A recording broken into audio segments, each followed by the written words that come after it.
Hello and welcome. I am Matt Ruscigno, a registered dietitian with True Love Health. Welcome to our series, A Day in the Life, where we spend the day with a vegan athlete, seeing what they eat, what they do, how they train, and how they make vegan food work for them. Because if it works for an athlete, then it can work for you.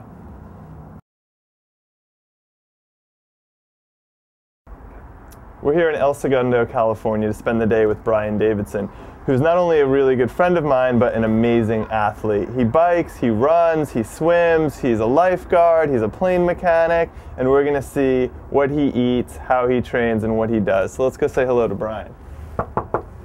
Brian! Hey! How's it going? Come What's up? Are you ready to spend the day with us? Yep. Cool. Let's do it. Brian, as you know, there are a lot of misconceptions about veganism, right? People are like, how could you possibly be vegan and do all of this stuff? Where do you get your protein? So thanks so much for agreeing to show us what you do and how that you're able to eat healthy, be super active, do all these crazy events. And so we're going to spend the day with you. Tell us what your day's like. On a weekday, I usually wake up at about 5:30, and then I'll do some stretching, and I'll do some push-ups and sit-ups. And then I'll come into the kitchen and I'll make my smoothies for the day so I can put it in my backpack and ride off to work. I don't know, I do like sets of 25, 3 of them, and then I go back and forth. I'll do push-ups and then sit-ups and then back to push-ups, sit-ups, back and forth.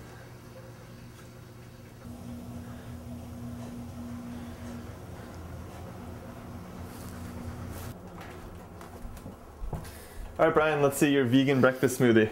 All right, so start out with a couple of bananas.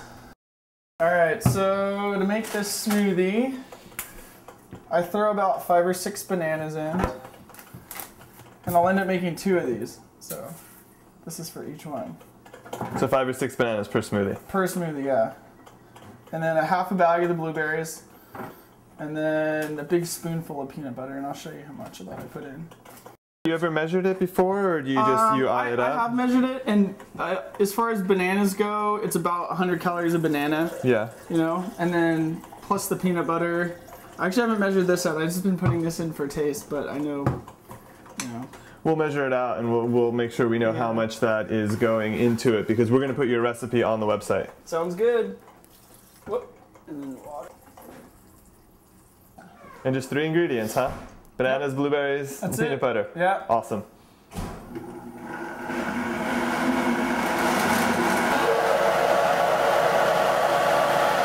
Now, so is that 1 smoothie or 2? That's 1 smoothie, right? So you'll make the same exact thing. So you bring 1 to work, and then you drink 1. I bring 2 to work, and then that's what I have for lunch. And then I'll drink the leftovers of this one, and I get a little bit in here, and then that's good enough for breakfast. I love peanut butter. And I can definitely taste the peanut butter, but I think the blueberry makes it a little bit sweet. I think this is really good. I can definitely drink a whole one of these every day. No, and you could do, and the other reason really sometimes I won't even put the blueberry or strawberry in it. I'll just do bananas and then a little peanut butter, or just bananas alone is good enough too. Yeah. That's good too, you know? I know that you're really into eating raw foods, so do you make this purposefully raw sometimes? Do you use almond butter or different nut butters? Sometimes I'll use I just won't use anything. I'll just do the blueberries and banana. Or blueberry, or just banana and strawberry is really good too. Just banana and strawberry? Yeah. So I'll do bananas and kale is really good. And you could even put like greens in there, dark greens. Yeah, and you just blend them right up and drink the whole thing, right? So it's different than juicing. Yeah. You just blend it. Everything, yeah. And you just do a green smoothie. Yeah. And with bananas it's sweet, so it's good. Right. And it's like a green, creamy, it's awesome. Brian, tell us a little bit about how long you've been vegan, how you got into it, and a little bit of background on it. I think I've been vegan for at least 10 years. Yeah. I kind of got into veganism kind of backwards, where I stopped the animal products first. And then it was just like, well, you know, why don't I just quit meat too? Because I'm not really that attached to it anyway. And then I did. I found out, like, you know, how animals were treated. I had no idea about caging and all that, and like just the cruelty of animals and factory farming. And then once I found that out, that was like the done deal. I was like, oh, never again, easy. You know, I had acne really bad when I was a kid.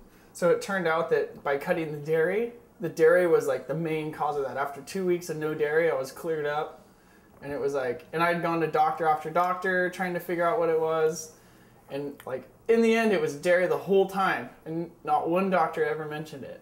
As far as myself, I didn't feel like I needed any support after I had found out, you know, how animals were treated, and I didn't want to be a part of that, and I didn't want to spend my money on that.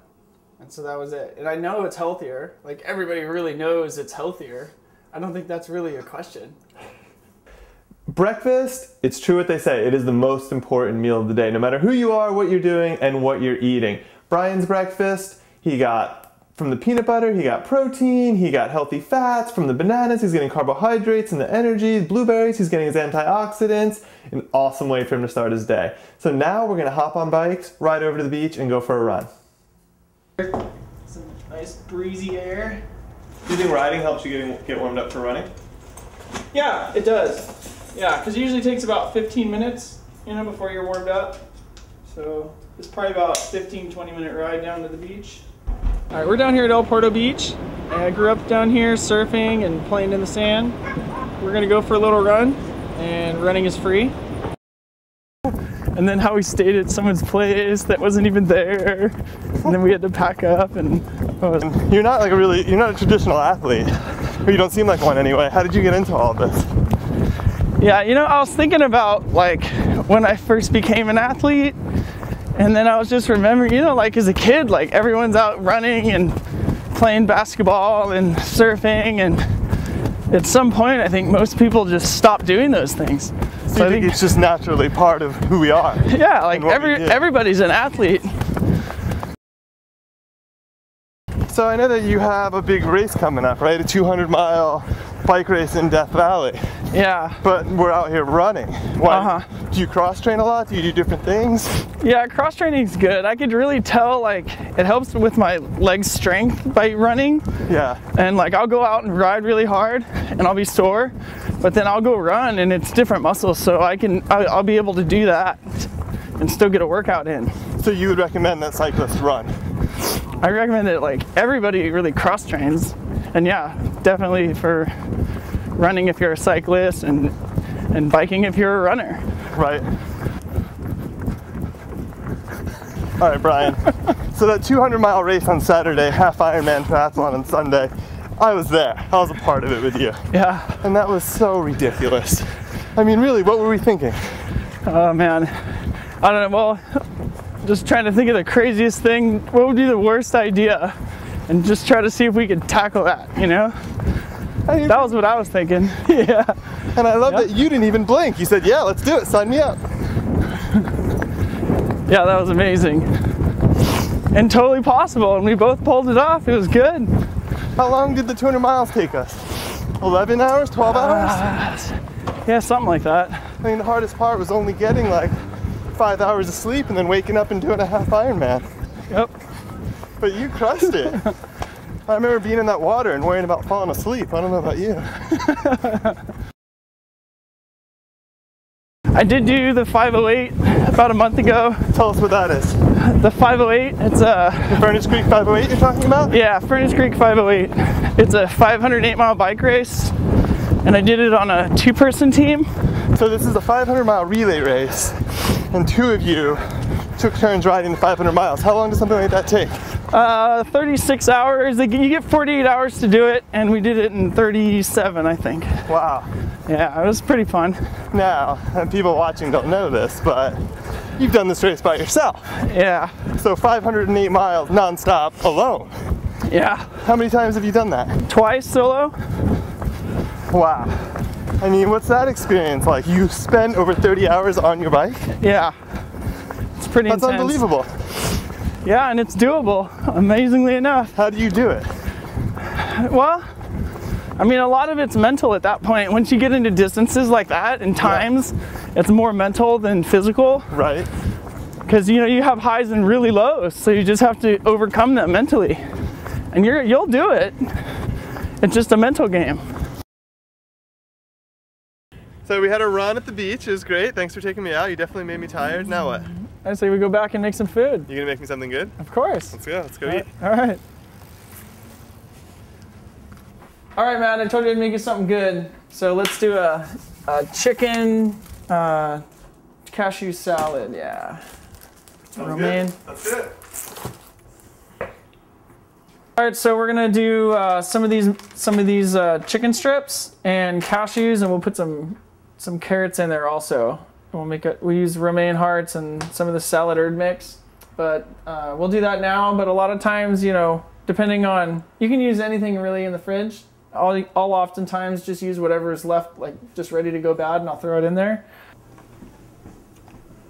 All right, so these chicken strips, a little bit fancy. You know, you don't need to use these all the time, and when we do use them, we just add a little bit to add this flavor to it, since it is a chicken cashew salad. There we go. We end up with about half the bag in there. Yeah, so I usually, we're going to put some of this miso ginger dressing on right now, but usually, a lot of times I'll make my own, and we'll put some on the website so you can see. A couple of raw ones too. All right, so you normally eat this entire salad yourself, huh? Yeah, well, and I'll share a little bit with you. Thanks for sharing. Yeah, that's all you get right there. No. And so how did you learn how to cook? How did you learn how to make any of this? Just from doing it. I mean, you can go online and you can get recipes, and then just try and fail and try again, and eventually you'll get it. You'll get it down. So I noticed you kind of have this very unique approach to stuff. I mean, we went running today, and you didn't wear any fancy running gear. I mean, has this always been the case? Yeah, you don't need all that fancy stuff. You know, you can run in cotton if you want. It's just a matter of how comfortable you want to be. You know. Yeah. You can spend money on it later. You know, after you're really into it and you feel like spending money on it, but you don't. It's not a requirement at all. Yeah. I mean, I went years and years just wearing a backpack to commute around. You don't need all the pannier bags or all that stuff. Soon you're heading out to Death Valley. What are you going to eat before the race, during the race, and after the race? So, before a big race, I like to load up a couple days before. Bananas are easy to get in, and it's a nice clean food. Mm-hmm. Fruit is a real good clean food, but it's calorically dense. Bananas are more calorically dense than a lot of other fruits. Right. So I'll load up on that and make sure I get at least 3,500 plus calories a day. That's like my usual daily. And then if I can get 4,000 in before, it depends on the length of the race too, but you're never going to be able to eat enough during the race. So you're going to have to load up before. So you're going to Death Valley. It's in the middle of freaking nowhere, and you're vegan. What are you going to eat? Like, what can you bring with you for this race? Well, on the road, there's always something you can get. There's always a Mexican food place, and burritos are like a staple food, I would say. You know, so you can always get vegan burritos on the road.